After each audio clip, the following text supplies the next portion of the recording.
मैं कोर्ट का धन्यवाद देता हूं और समाजवादी लोग गांव जाएंगे। अगर ये स्कूल बंद होते हैं तो पढ़ाएंगे और समाजवादी सरकार बनेगी तो पुनः स्कूल और अच्छे स्कूल बनाए जाएंगे। सरकार तो हेराफेरी करने वाली है। ये बीजेपी वालों को कैमरे से बड़ा डर लगता है, कैमरे से, सीसीटीवी से। याद कीजिए चंडीगढ़ में कैसे पकड़े गए थे वोट गड़बड़ करते हुए। और वोटर लिस्ट में हेराफेरी पहली नहीं है, पहले भी करते रहे हैं, लेकिन ये पकड़े गए। हम लोगों ने 18,000 वोट वो निकाले थे एफिडेविट के साथ, जो कभी इन्होंने डिलीट किए थे, जो वोट डाल नहीं पाए थे। खासकर उसमें समाजवादी पार्टी के पीडीए परिवार के लोग वोटर थे, उनके इन्होंने वोट डिलीट किए थे। हम लोगों ने एफिडेविट लगवा करके शिकायत की।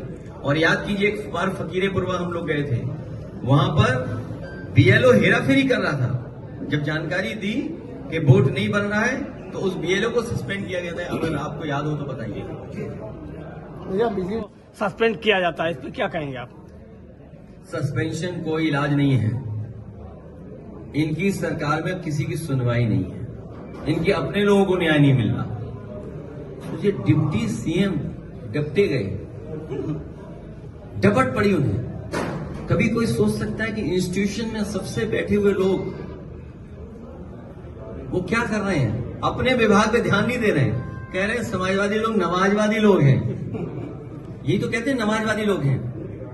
इनके पहले जो राष्ट्रीय अध्यक्ष बने और जो पहले प्रधानमंत्री जी बने, उनका नाम पता है किसने प्रस्ताव किया था? सबसे पहले वो 5 बार के नवाजी थे, सुनने में आया है। स्वर्गीय पूर्व प्रधानमंत्री अटल बिहारी वाजपेयी जी जब राष्ट्रीय अध्यक्ष बनाए गए थे, उस समय उनके नाम का प्रस्ताव रखने वाले पहले व्यक्ति 5 बार के नवाजी थे। और भारतीय जनता पार्टी का जो राष्ट्रीय सम्मेलन हुआ था मुंबई में, जिसमें भारतीय जनता पार्टी का गठन हुआ, उस गठन के आयोजन में जो पैसा खर्च हुआ वो भी एक बहुत बड़े पड़ोसी देश के जो प्रधानमंत्री बने कि राष्ट्रपति बने, वो आप जानकारी कर लेना। उन्हीं के परिवार के लोगों ने सबसे ज्यादा चंदा दिया था। अब बताओ नमाजवादी कौन होगा? ये भारतीय जनता पार्टी के लिए केवल नफरत फैलाना चाहती हैं। ये नकली लोग हैं, ये नकली। कन्नौज और कन्नौज का विकास आने वाले समय में बड़े पैमाने पर होगा। भारतीय जनता पार्टी ने 9 साल कन्नौज के विकास को पीछे धकेलने का काम किया। नाम मात्र के लिए कुछ काम किया हो तो किया हो, लेकिन जो बुनियादी काम कन्नौज का शुरू हुआ था, उन तमाम कामों को भारतीय जनता पार्टी की सरकार ने रोका है।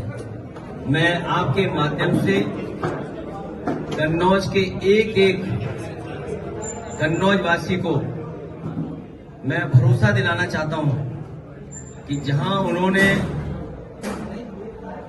मुझे चुन करके उनकी सेवा करने का मौका दिया है, आने वाले समय में समाजवादी सरकार बनकर के देश का ऐतिहासिक विकास कन्नौज में समाजवादी लोग कर करके दिखाएंगे। हम जनता के बीच में लगातार रहेंगे।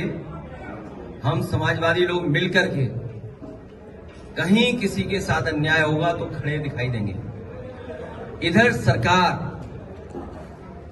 शिक्षा कितनी जरूरी है आम लोगों के लिए, जनजीवन के लिए।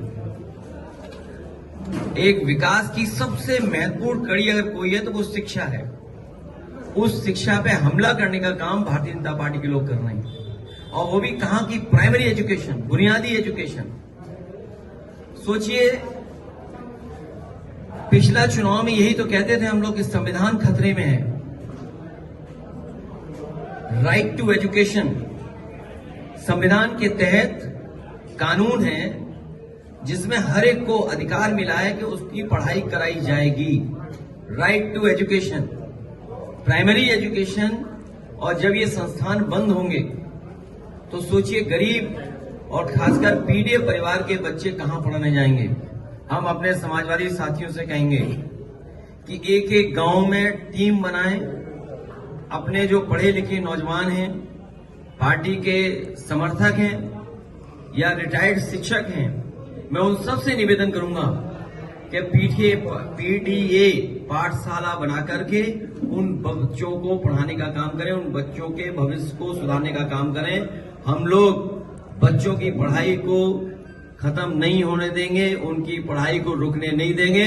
हम समाजवादी लोग मिल करके पीडीए पाठशाला चला करके बच्चों की पढ़ाई कराने का काम करेंगे।